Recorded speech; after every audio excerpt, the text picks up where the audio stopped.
اللهم صل على سيدنا مولانا محمد وعلى آل سيدنا مولانا محمد وبارک وسلم۔ حضور پاک صلی اللہ علیہ وسلم کی شادی، یعنی آپ کا عقد، آپ کا نکاح کی حقیقی جانکاری غور سے سماعت فرمائیں۔ مکہ میں خدیجہ طاہرہ نام کی ایک مشہور نصرانی تاجرہ رہا کرتی تھیں۔ خاندان قریشی سے تھیں مگر عقیدتاً نصرانی تھیں۔ حضرت سلام احمد کی شرافت و ذاہت سے بخوبی واقف تھیں۔ انہوں نے اپنے تجارت کا بوجھ سنبھال لینے کے لیے آپ کو مدعو کیا۔ چچا ابو طالب سے اجازت لے کر معاوضہ طے کر کے ان کے تجارت کا بوجھ اٹھا لیے۔ نہایت محنت و ایمانداری سے کام کرتے رہے، ان کی تجارت کو نہایت فروغ ہوا۔ خدیجہ طاہرہ کنواری تھیں۔ ان کے چچا جاد بھائی برقہ بن نوفل مکہ میں نصرانیوں کے عالم تھے۔ ایک روز مکہ کے امیر لوگوں کو کعبہ میں مدعو کیا۔ جب سب لوگ آ گئے تو برقہ بن نوفل نے سب کو مخاطب کر کے کہا کہ کیا میری بہن ایسے ہی بیٹھی رہے گی؟ تو سب نے ایک زبان ہو کر کہا کہ ہم تو شادی کے لیے پیغام دیتے ہیں مگر وہ منظور ہی نہیں کرتی ہیں۔ خدیجہ طاہرہ نصرانی عقیدہ مانتی تھیں۔ نصرانیوں میں یہ قاعدہ رہا ہے کہ ہونے والے شوہر کے کردار سے جب تک لڑکی مطمئن نہ ہو جائے شادی نہیں ہوتی تھی، اور نبی بنی ہاشم میں یہ دستور تھا کہ لڑکے کی عمر جب تک 25 سال نہ ہو جائے شادی نہیں کرتے تھے۔ اس بات سے بھی خدیجہ طاہرہ واقف تھیں۔ جب حضرت سلام احمد کی عمر 25 سال کی ہو گئی تو خدیجہ طاہرہ نے شبکت کر دی۔ ایک موقع مناسب پر آپ نے حضرت سلام احمد سے کہا کہ آپ کے لیے ایک لڑکی چنا ہے جو قبول صورت اور اچھے خاندان کی ہے، اس سے عقد کر لیجیے۔ خدیجہ طاہرہ کی عمر اس وقت 26 سال کی تھی۔ بعض مورخین نے کنواری لکھا ہے مگر وہ وقت عقد عمر 28 سال لکھا۔ حضرت سلام احمد نے فرمایا کہ مجھے آپ ہر طرح پسند ہیں، آپ کی سیرت کو بےحد پسند کرتا ہوں، مگر ہمارے سرپرست چچا ابو طالب ہیں، بغیر ان کی رضامندی کے میں کچھ نہیں کہہ سکتا۔ آپ نے چچا بزرگوار سے جا کر تذکرہ کیا۔ چچا نے حضرت صافیہ جو حضرت امیر حمزہ کی سگی بہن تھی ان کو خدیجہ طاہرہ کی مرضی کی تصدیق کے لیے بھیجا۔ انہوں نے آ کر خدیجہ طاہرہ کی رضامندی بتائی۔ پھر دونوں طرف سے وقت مقرر ہوا۔ بوقت عقد دولہا کی طرف سے چچا ابو طالب نے اور دلہن کی طرف سے جناب برقہ بن نوفل نے خطبہ پڑھا۔ کتاب ہاشمی اصول میں خطابات دیکھے جا سکتے ہیں۔ مزید مکہ مردزن شریک محفل رہے، گانا باجا اور دعوت کا اہتمام نہایت اچھا رہا۔ ناظرین کرام، حضور پاک صلی اللہ علیہ وسلم کا جب عقد نکاح ہوا تو وہاں پر دونوں طرف سے خطبے پڑھے گئے اور خوشی میں گانے بازے عربی زبان میں نہایت طریقے سے ہوئے اور مہمان نوازی اسی دور کے حساب سے کی گئی۔ حضرت سلام احمد کی عمر مبارک جب 40 سال کی ہوئی تو آپ نے مکہ کے مانند لوگوں کو کعبہ میں مدعو کیا اور مخاطب کر کے فرمایا کہ اگر ہم کہیں کہ اس پہاڑ کے پیچھے ایک فوج ہے تو تم کو تباہ کرنا چاہتی ہے تو کیا اس بات کو مانو گے؟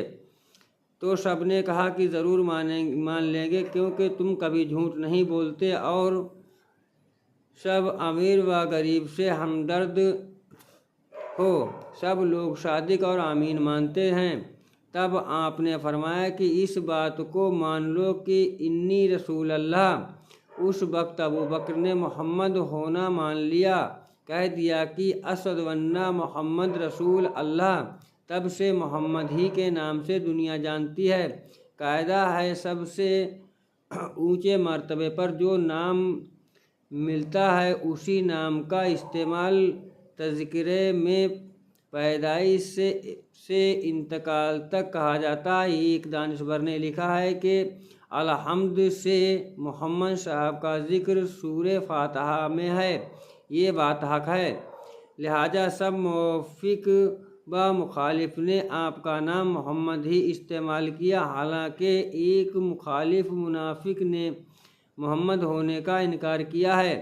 ماں خدیجۃ الکبریٰ کے بطن سے 2 بیٹے حضرت قاسم و حضرت عبداللہ، جن کو طبیب و طاہرہ کہا جاتا تھا، دونوں کا بچپن ہی میں انتقال ہو گیا اور ایک بیٹی جناب فاطمہ الزہرا پیدا ہوئیں جو تا حیات والد بزرگوار کی خدمت کرتی رہیں۔ حضرت محمد کی عمر جب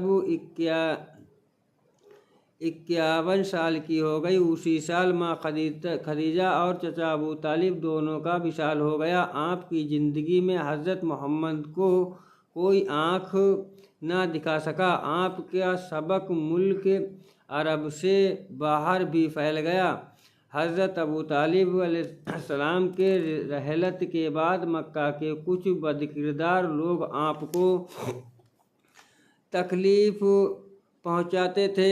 ایک روز چند سرپرست کعبہ میں حضرت محمد صلی اللہ علیہ وسلم کو ستا رہے تھے اور ابو جہل کھڑا ہنس رہا تھا۔ اتنے میں بلا اتفاق شکار سے واپس ہو کر امیر حمزہ رضی اللہ تعالیٰ عنہ وہاں آ گئے۔ یہ حال دیکھا وہ بدماش تو بھاگ گئے۔ آپ نے ابو جہل کو ایک تماچا مارا اور کہا کہ سمجھ رہے ہو کہ ابو طالب مر گئے، اب ان کا کوئی ساتھی نہیں ہے۔ یہ حضرت محمد صلی اللہ علیہ وسلم کو اس بدلے سے بہت دکھ ہوا کہ اب تو یہ خاندانی لڑائی ہو جائے گی اور ہمارے منشا سدھارنے کا مقصد ختم ہو جائے گا۔ یثرب کے مزید لوگ مدعا بھی کیا کرتے تھے، لہذا آپ نے وہاں چلے جانے کا منصب سمجھا۔ وہاں چلے جانا مناسب سمجھا۔ مکہ کے تاجر سفر تجارت میں تھے، لہذا ان کی امانتیں علی کو سپرد کر کے آپ یثرب کے لیے روانہ ہو گئے۔ ابو بکر نے ساتھ چلنے کی اجازت چاہی، آپ نے منظور کر لیا۔ ابو بکر کا بیان ہے کہ مکہ سے نکل کر رات دن متواتر سفر جاری رہا۔ بخاری شریف میں آپ اس کا مطالعہ کر سکتے ہیں۔ اب یہ بات ظاہر کرتی ہے کہ کسی غار سور میں چھپنے کی بات تو توہین رسول کے لیے گڑھی گئی۔ جن لوگوں نے غار سور کا واقعہ لکھا یہ اپنی من گھڑنت باتیں لکھی گئی ہیں۔ راستے ہی میں مکہ والوں کا قافلہ ملا جو تجارت سے لوٹ رہا تھا۔ اسی قافلے میں حضرت محمد صلی اللہ علیہ وسلم کے چچا عباس بھی تھے۔ انہوں نے پوچھا کہاں جا رہے ہو؟ آپ نے صاف بتا دیا کہ یثرب جا رہا ہوں۔ تو انہوں نے اپنے مال تجارت میں سے 2 جوڑا کپڑا دیا۔ آپ نے 1 جوڑا کپڑا ابو بکر کو دے دیے۔ اگر چھپ کر جاتے تو مکہ کے تاجر تارج ضرور کرتے۔ مکہ کے تاجر آپ پر اتنا بھروسہ کرتے تھے کہ تجارت کے لیے باہر جاتے وقت اپنا اور سرمایہ امانت کے طور پر آپ ہی کے سپرد کر دیتے تھے۔ وہ لوگ رسول اللہ صلی اللہ علیہ وسلم کو آمین مانتے تھے کہ ہمارا سرمایہ یہ محفوظ رہے گا۔ اللہ اکبر، اللہ اکبر، اللہ اکبر کتنا بڑھا چڑھا کر لوگوں نے لکھا ہے اپنی روزگار اپنی حکومت قائم کرنے کے لیے کہ حضور پاک جب مکے سے مدینے کے لیے ہجرت کر کے گئے تو آپ غار سور میں چھپے، جس سے توہین رسول ہوئی اور توہین رسول لوگ کرتے رہے۔ نعوذ باللہ، کبھی بھی بڑھاوا نہیں دینا چاہیے، حق حقیقت دین محمدیہ پر ایمان رکھنا چاہیے اور دین کو تلاش کرنا چاہیے۔ اللہ اکبر، اللہ اکبر۔